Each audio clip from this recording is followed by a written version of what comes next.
Hey everyone, it is Tara and I am back hitting myself apparently in the van recording a video. I apologize that the lighting is a little bit weird. The sun is going down. This is the first opportunity I've had to record today, but I wanted to get to it because this video is late. Oops.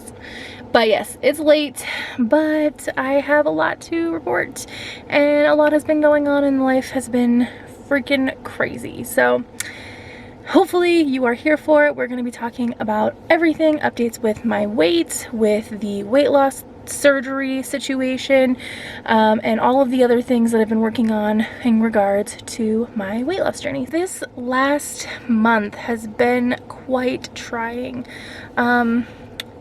I'll give you guys the update up until now. Even though now is March 7th, I figure I'll just go ahead and bring you up to speed with everything that's been going on lately. So, most of you already know that my grandmother, well, my great-grandmother, passed away in February, and her funeral was also in February, and it was really an emotional time for me. I did not get to go to her funeral. But yeah, I've been kind of working through that on my own and it's been pretty tough, and I'll be honest, it has not made staying binge free easy, but I have stayed binge free. There's also been issues with my housing, which I think I've mentioned before in another update video. Probably partway through February, where we're not going to be able to stay where we're living, so we're in the process of buying a house right now, which is mega stressful. They make it look so much easier on TV, let me just say. So this will be our first house, and yeah, it's stressful. Right now, basically, we're in a waiting pattern, holding pattern, while the appraisal and some other stuff gets done and the seller does the repairs that he's agreed to do. So we're just waiting around on that right now. So not the most fun part, but hopefully that means that smooth sailing and we will be moving into our first home next month. That's the hope. So keep your fingers crossed for me, you guys. I could use all the luck I can get. But aside from that, I have been attending my OA meetings. There were a couple of weeks I only went to one meeting, but most of them I've been sticking to 2. So that's been really, really great. As of today, which is March 7th, I have 66 days of abstinence, which means I haven't engaged in any binging or eating disordered behaviors. Oh, and it's been a rough 66 days, you guys. I'd like to say that I just decided that I was going to do this and it's been smooth sailing ever since, but it has not been. There's been a lot of triggers, and I am really grateful that I have done so much self-reflection so far, that I've been able to realize that when I'm feeling triggered, I just need to check in with myself, because if I'm feeling triggered to eat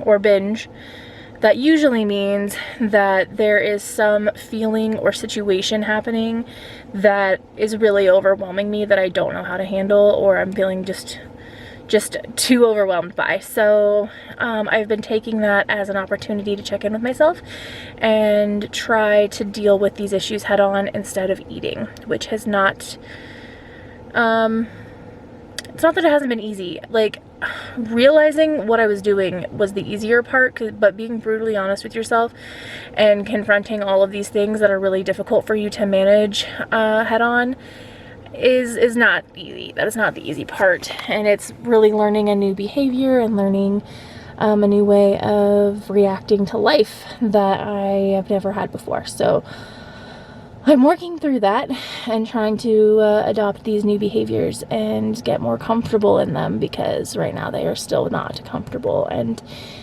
this process is still not easy for me. I did start seeing my counselor.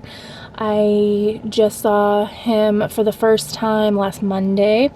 So yeah, I will be seeing him every Monday, and then I was really excited because the house that we're moving to is actually an hour away from where I currently live, which is going to be problematic for a lot of things.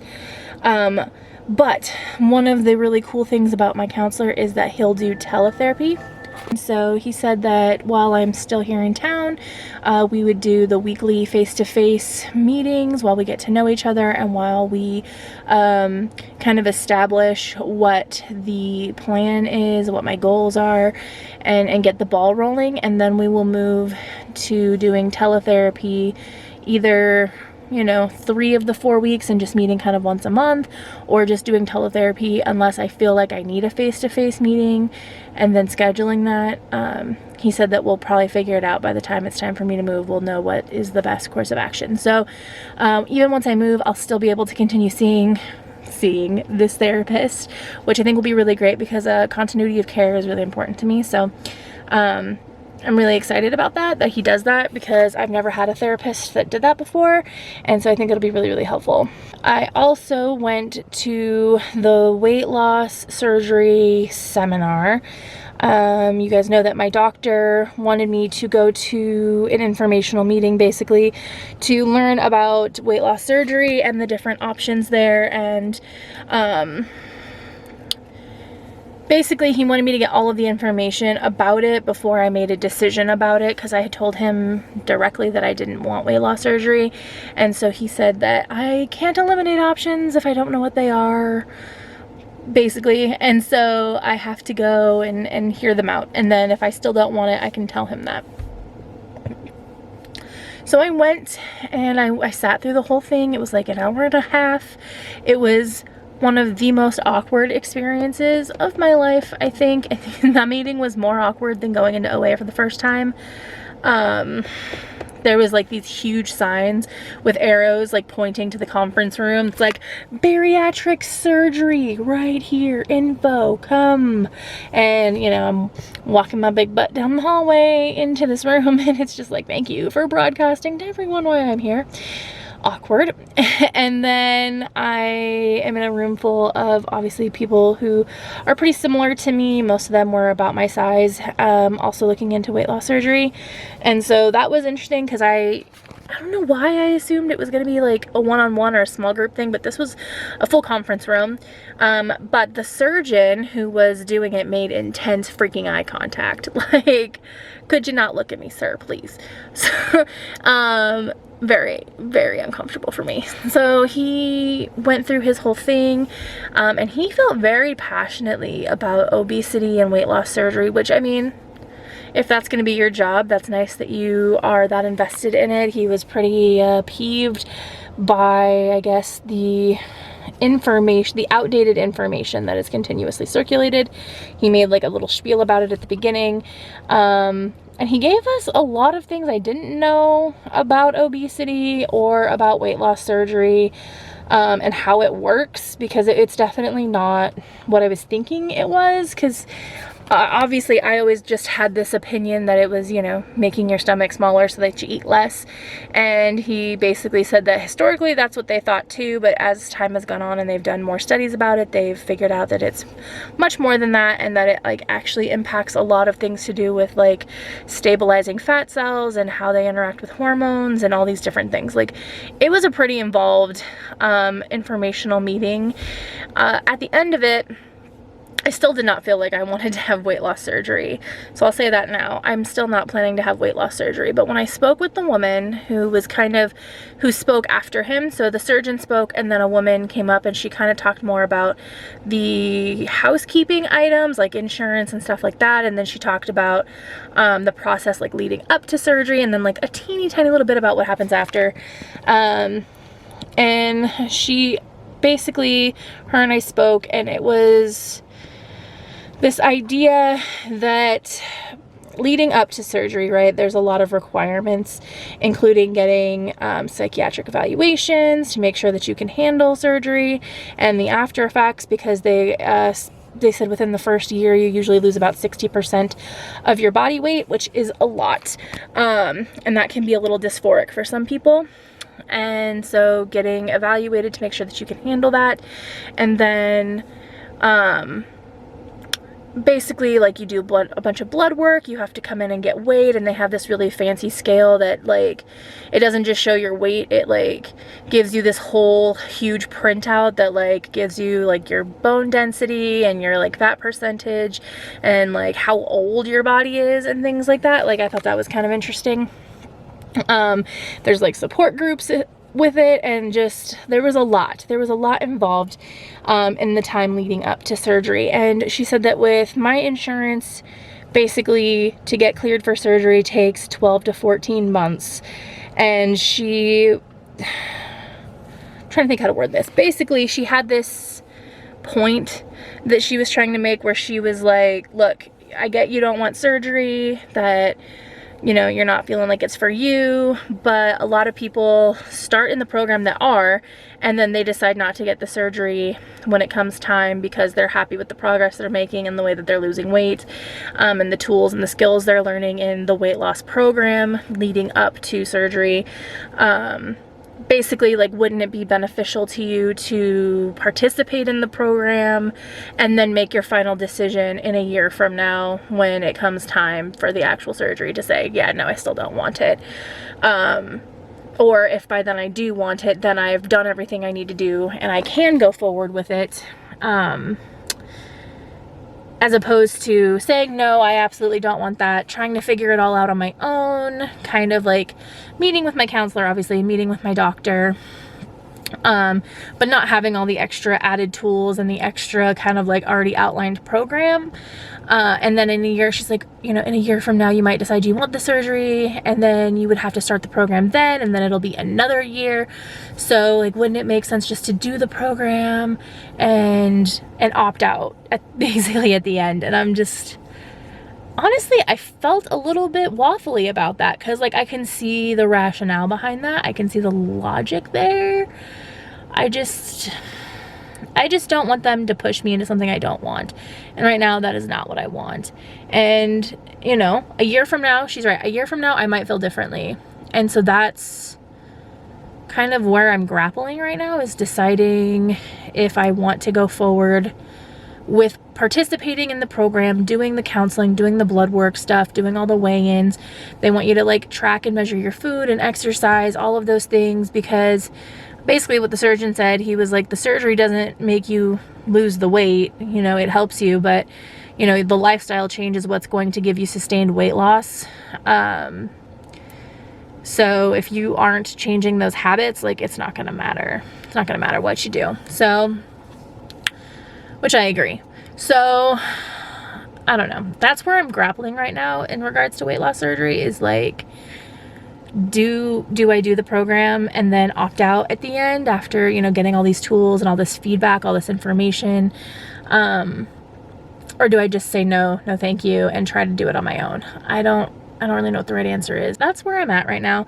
I'm not on the fence about having the surgery at all. Like, I still do not want it, but I'm on the fence about utilizing the weight loss program. So there you go. Also, back to the counselor for a second, I forgot. He is also going to help me with my step 4, because I've been really struggling with it. I started working the steps, as you guys know, in January. I was doing the Russell Brand recovery class, and I got to step 4 and I kind of hit a brick wall. It was very triggering for me and very difficult to work through. And so I shared that with my counselor, and he said that he would be happy to work through step 4 with me. So I have him helping me with my eating disorder recovery and having my PTSD coping skills, as well as my step 4 for my 12-step program. So he's a busy bee. So yeah, seeing the counselor, I went to the informational meeting. I haven't done the follow-up with my doctor yet. I need to schedule that soon. I did get my 60-day chip. I don't have it with me in the car. I forgot to bring it, but I did get my 60-day chip from OA. Oh, and I got a sponsor, which has been a long time coming, since I've been going to meetings in OA since December, like mid-December. I think I started like December 11th, I think. So long time coming. I've only just a few days ago acquired a sponsor, and so we will see how that goes and how things shape up with them.